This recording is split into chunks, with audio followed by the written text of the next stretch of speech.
Chemistry का 5वां और आखिरी चैप्टर है तत्वों का आवर्ती वर्गीकरण।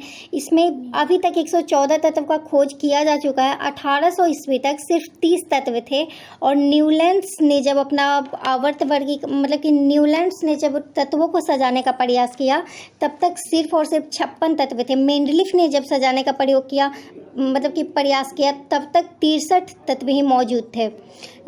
इसमें सजाने के लिए तत्वों को सबसे पहले डॉवेराइनर ने अपने त्रिक नियम लाया। इन्होंने 1817 में 3 तत्व समूह के द्वारा बताया और इनका जो तत्वों को सजाने का जो क्रम था वो परमाणु द्रव्यमान का आवर्त फलन था।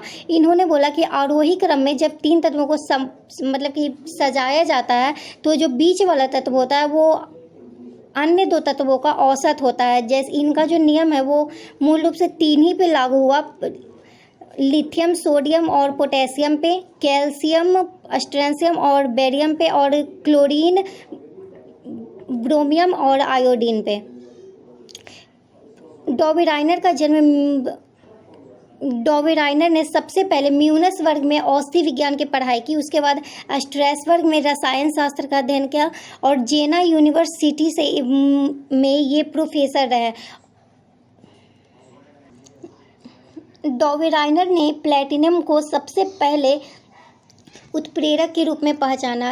आगे न्यूलैंड्स का अष्टक सिद्धांत, इनका जन्म 1866 ईस्वी में हुआ था और इनका पूरा नाम जॉन न्यूलैंड्स था। इन्होंने इन्होंने जो सजाया तत्वों को वो परमाणु द्रव्यमान के आवर्त फलन ही थे। इन्होंने बताया कि जो प्रत्येक 8वां तत्व होता है वो उनके जो गुणधर्म है वो समान होते हैं। इन्होंने हाइड्रोजन से शुरू करके थोरियम पे समाप्त किया था और इन्होंने अपने अष्टक सिद्धांत की तुलना संगीत के अष्टक से किया। इनकी सीमाएं क्या थी इनके सिद्धांत की, तो ये कैल्शियम तक ही लागू होता था और दूसरा कि असमान तत्वों को भी इन्होंने एक ही साथ रख दिया और इनके जो नियम है वो सिर्फ हल्के तत्वों पे ही लागू होता है।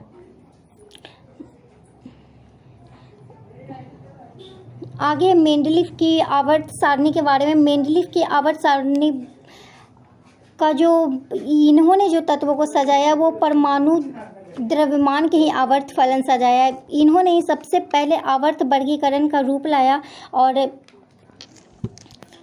इन्होंने ऑक्सीजन और हाइड्रोजन का यौगिक पे ध्यान देकर अपना आवर्त सारणी को सजाया और इनकी सीमाएं थी कि इन्होंने हाइड्रोजन का स्थान नियत नहीं छोड़ा और भारी तत्वों पे इनका नियम लागू नहीं होता है और समस्थानिकों की चुनौती। इनका जो आवर्ती वर्गीकरण है उनमें ऊर्ध्व स्तंभ को ग्रुप कहा जाता है यानी समूह और क्षैतिज पंक्तियों को आवर्त कहा जाता है। इन्होंने अज्ञात तत्वों को लिए कि जो उस समय तक खोजा नहीं गया था उनके लिए इन्होंने एका उपसर्ग का प्रयोग किया और रिक्त स्थान छोड़ दिया।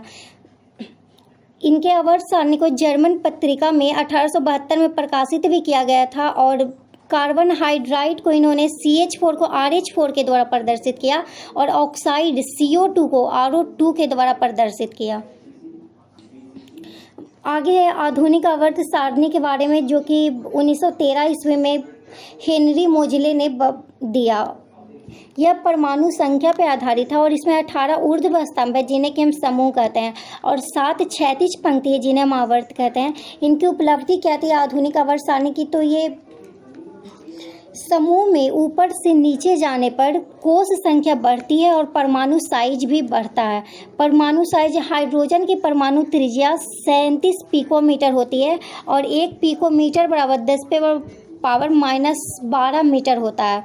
आवर्त में अगर हम बाईं ओर से दाईं ओर जाएं तो संयोजकता इलेक्ट्रॉन संख्या में वृद्धि होती है और परमाणु संख्या भी बढ़ती है। आगे के आवर्त में अगर बाईं से दाईं ओर जाया जाए तो और क्या होता है, तो परमाणु त्रिज्या घटती है और धात्विक का विलक्षण आवर्त में जाने पे घटता है और समूह में नीचे जाने पे बढ़ता है। तो इस तरह से 5वां चैप्टर भी पूरा